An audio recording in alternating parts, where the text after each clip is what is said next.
right. Hey, everyone. Welcome to the Executive Career Upgrades podcast with our special guest, Dr. Connor. Hey, but we're going to introduce him in a second. If you don't know me, my name's Tim Madden, and I help those targeting six figures or multiple six figures land new roles quickly. And more importantly, when they start the job, right, having a strategic blueprint and framework that you need with anything you do in life so that you can be successful in your career. Hey, we go live each week inside the Executive Career Network, which is the fastest growing network on Facebook. Check us out, 8,000 members now. Hey, if you're watching in the Executive Career Network, let me know below, or my friends on LinkedIn, or my friends over on YouTube. After this episode, we stream it to everywhere on the internet. So you might be listening to through iTunes. Hey, do me a favor. If you get any value from this, share it with a friend, leave me a review. I would really appreciate it. Maybe what we're going to be talking about today will help someone have a truly massive career transformation. And as always, if you need help in your career, obtaining a new role quickly, go on over to execupgrades.com/podcast. So let's get to it. Dr.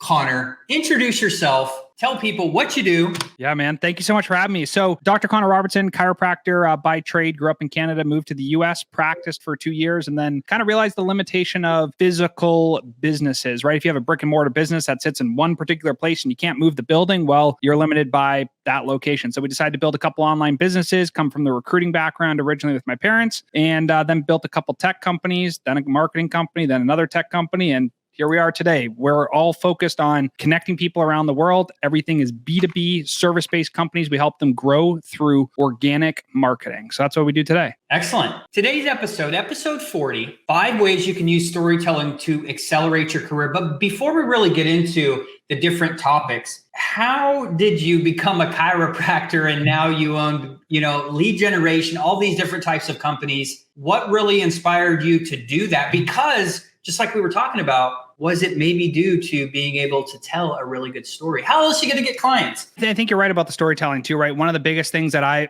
had to learn while building these businesses was just how to tell the story, right? Because at the end of the day, everyone asked me the same question, like, where'd you go to school? How'd you do it? Why are you a doctor? Why do you not practice? Like all these things. And it all comes back to the same story, which is fundamentally going against what people told me what to do, right? So in 2008, I was playing hockey, fractured my spine, saw an orthopedic surgeon while I was in the hospital. And the very first thing he said is, whatever you do, make sure you don't go to a chiropractor. And so, you know me, that's immediately like, all right, not only are we going to definitely do this, but we're also going to make a career out of it just for fun. So I was like, all right, $250,000, go to school. That'll be fun. Take 5 years to do it. And so I basically just did it because, well, one, I love chiropractic. It actually helped me a ton, but it was really because that guy just told me not to. And I was like, all right, I'm willing to take 5 years to do what he said not to do. So I did that. I love chiropractic. It's a great profession. But like I was saying before, man, like the storytelling component is really, really big. I wanted to be able to have bigger impact. I wanted to not just have to work in one zip code in Pittsburgh with a couple people. I wanted to do something bigger. And I watched my parents build a recruiting company over 20 years and never meet their clients in person. Fully remote, working Canada, US, maybe a little Mexico. And I was like, man, there's so much more opportunity here if we don't do it the way that I was doing, which is brick and mortar. So that's why I decided to make that pivot and shift online. Absolutely. So really, if you're listening right now, whether you're a business owner, you're trying to climb the corporate ladder, no matter what you're really doing, being able to tell stories effectively, and we'll go over what that means in a second, but you can get buy-in from your team. You can get more clients. When you're in front of decision makers, you can sell them on your mission and values and why they should hire you. If you can master this, right, this will have predominantly the most significant impact on your career. And we're not just talking about getting a job. We're talking about keeping a job. We're talking about getting promoted at your job. We're talking about so many things. So we're going to talk about today what some of those things are. So one of the things, I think we've talked about it with Dr. Connor. What do you think people's attention spans are? How long do you think people have when they see something, or if you're even talking to someone, how long do you really have before you start to lose people? Yeah, I think the first buying cycle is 20 to 30 seconds, right? That first 20 to 30 seconds is like they have this level of awareness and they're moving towards more awareness and more excitement or away in that first 20 seconds, right? Whether they see that first LinkedIn message, like I've been working at this company for a long time and I'd love to apply and work for you guys. They see this as a big upgrade. Well, that first message that you send, that's going to be the thing that is the hook. That's going to either project you forward or it's going to put you backward. So the first message, the first LinkedIn, the first ad, the first email, the first 20, 30 seconds of the conversation is definitely where people are making decisions. Yeah. What I typically like to say too is Shorter is always better. Like when you're responding, even like in an interview or introducing yourself, we've all had that guy where we've gone to a networking event and we say,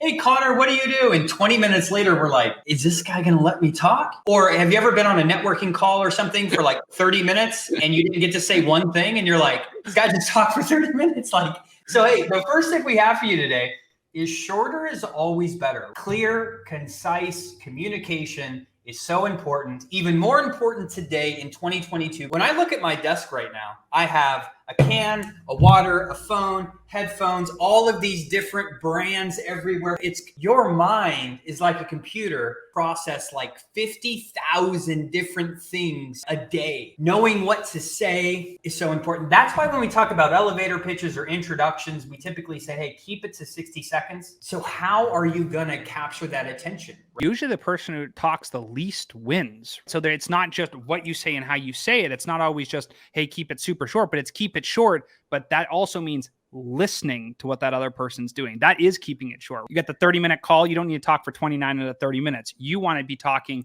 less than half the time because that's the only point where you can start going into that sales process and that learning and development process. So that keeping it short is 100% a good idea.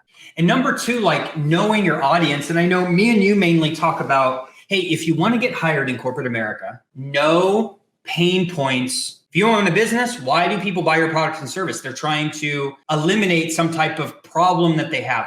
Why do people hire people? Connor, can you talk about like how important knowing your audience is, regardless of if it's business, sales, you're getting a job, like just how vital that is? Yeah, I mean, I think one of the big things in the hiring space is there's a lot of candidates that will sit down at the hiring table with hiring managers or executives and expecting you to say, hey, I can solve this problem. If you're looking to go from a $100,000 a year job to a $200,000 a year job, you're definitely going to have to provide more value and show that you know your audience. And in this case, your audience is who you're going to work for, but then also who that company works for. So if you're jumping into a role that's in technology, you got to know who those customers are so that you can impress the hiring manager and get that role. Most people are super qualified for roles, but guess what? They don't show it because they don't know how to communicate. Well, this brings us to number three, which is your message and your value. You know, people only know what you tell them. So the analogy I give is, hey, you're the general manager for a football team. You need a quarterback. You got two candidates. One brands himself as, hey, I've been successful. I've been playing quarterback for 20 years. I can throw the ball far. I can run fast. You got that guy. And then you have another person that says, here's my pass completion percentage. Here's my 40 time. Here is my win ratio in the playoffs. Here's my statistics. Which isn't that how everyone is paid in sports? The higher your statistics, the more money you're going to get paid. Yep. So if you're like communicating to a potential customer, interview, and you're not showing your value, which is basically your statistics, how are you going to set yourself apart? Anything to add on to that? Well, here's the thing. I think a lot of people, you know, I've been an employee at some point, you've been an employee at some point, now we're not employees, right? At the end of the day, I guess we're employees of our own corporations, but we're running those companies. And if you're listening to this and you're an employee today, remember that the person you're working for is expecting two things from you: ROI and ROT, right? Return on time and return on investment, which means whatever they're paying you, they're expecting to make more than what they are paying you. So if you're making $100,000, $150,000, $200,000 a year, you can bet that the company's going to make 2, 3, maybe even 4 times that money on your time. So what you need to do in the interview process, in my opinion, is not just demonstrate the ROI, the financial gain, but also the ROT, the return on time. Because at the end of the day, every big company started with one person, and that person bought back their time by hiring employee number 2. And so if you can demonstrate why your employee 900 or your employee 9,000 or whatever you are, if you can show that ROT, that return on time, you'll find that you will get jobs way more than the average person. Absolutely. The other thing is, I feel like specifically we can talk about, probably this would be producing content, no matter who you are, even if you're an employee on LinkedIn or, you know, all of the different channels. I feel like when you talk about storytelling, you know, in my notes, being vulnerable or making it personal, but I really think the word I was looking for is, this is probably an overused word in today's society because everyone uses it, especially Gary Vee, of just like authenticity. When you can show people that you like I actually care, that is going to resonate with people. Whether you're a leader in an organization, does your team truly know that like you care about them as a human being? if you're going after a new job, are you telling them like, hey, I can do this for you. Let me help you. And I feel like people nowadays are like super standoffish about that. Like, oh my God, I don't want to do that. And it's like, what? Anything you want to add about, being authentic, how like important that is? Well, one of the things I think is really funny that goes with authenticity is, I don't know if you've seen these, but there's all these TikToks. I don't know. There must have been some at some point who taught creators how to build these TikToks where they're like finance, Freddie Finance, and all these guys, and they're talking to each other about, oh, here's a financial tip, here's a mortgage tip, here's a hiring tip. And you see those and those are really not authentic at all, but people consume that content because they're like, this is, they get sucked into it. But remember, like in a job environment or working for a company, if you actually show you care, everybody's replaceable. Just remember that. So a company can buy another person to do your job. The reason they're going to keep you is because you're aligned on vision and values and have that authentic approach to business. So if you leave that on the table, don't be surprised if you're not around very long at a company. So yeah, authenticity is a big deal today, and content. Do content for sure. I wonder why so many people are afraid while they're on interviews or just conversations to tell people like, hey, I can help you, or like, hey, I care about your business. Like, hey, if you want to get hired and you're on an interview, if someone brings up a turnover problem and you can literally ask questions around like, hey, why do you think this is happening? What have you tried that hasn't worked? What this, hey, here's how I've done to solve it. I don't know why so many people have a problem that really says like, hey, like, let me help you. I don't know if that's just the society we live in today, but hey, if you want to set yourself apart, being authentic, letting people know that you actually do care is like so vital in today's society. Hey, last thing. Let me ask Connor. Connor, I know you're on YouTube, everything. Hey, so many people are afraid to get started. So many people don't know the storytelling thing. They don't even know the framework, which, guys, if you haven't seen it, we have it on another episode of the Executive Career Upgrades podcast. But I look at my first videos. Have you ever looked at your first videos or looked at stuff you wrote like 7 years ago and you're like, yeah. But maybe we can talk for a couple minutes on the importance of just getting started, regardless of like worrying about what everyone else thinks mainly.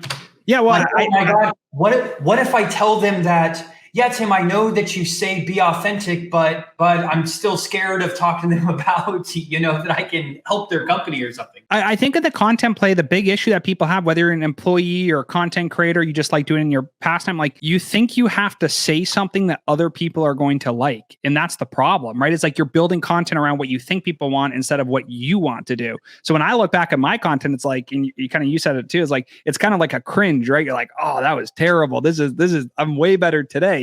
That's what you want, right? I would expect that the content you made a year ago or 2 years ago is not as good as today. It's just like looking at the crappy haircut you had 20 years ago, right? And in your high school picture or whatever, right? Like it always looks funny when you look back at it, but content is one of the only things with the internet today that will live beyond you. There will be content of you when you are gone, for sure. I don't know where it's going to be, whether it's YouTube, Instagram, Facebook, another social platform, Twitter, TikTok, right? There will be content on the internet that will absolutely memorialize you as an individual on planet Earth. So I would say if you want legacy, whether that just means you want a little bit of content online or you want to build a massive company one day, legacy is built through content. So make sure people know who you are. And here's the good news. Everyone wants to make sure that everybody likes them. But what they fail to mention is if you're the president of the United States, you only need 51% of America to like you. And if you're a job seeker or a business, you don't even need 51%. You need less than 1% to like you in your town. I mean, if you live in a town of 300,000 people,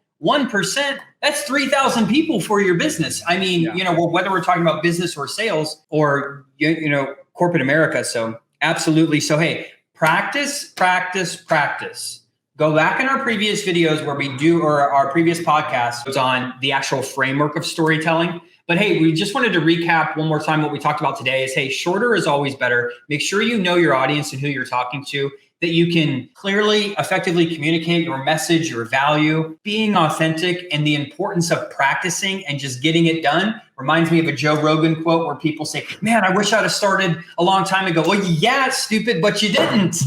right? And here we are. Any closing comments? No, I just think, listen, if you're in a position today where you know you have more potential, you know you have skills, make sure that people know what you do. You're doing yourself a disservice and them a disservice by not going out there and creating the content and asking for the interview and questioning what you're doing. Put yourself out there. The reason you're sick and tired of being sick and tired is because you haven't actually changed over the last 5, 10, 15 years. So make the change, make the jump, and just contribute to somebody else's business. If you can do that, you will be paid more, you will be valued more, and ultimately you'll have a better life. So get out there and crank that content. If you're scared to do it for you, if you're scared to do that for the potential company, then hey, do it for your family. Okay. Yeah. This is so important. So, hey, Connor, thanks for coming on. If you know that you need help in your career because you've been stumbling, you know you're meant for something more, you're afraid to put yourself out there, you don't know what to do, go on over to execupgrades.com/podcast. You can schedule a call with us and we can see where you've been struggling and develop a plan for you so you can reach your goals quickly. Until next week, have a great day.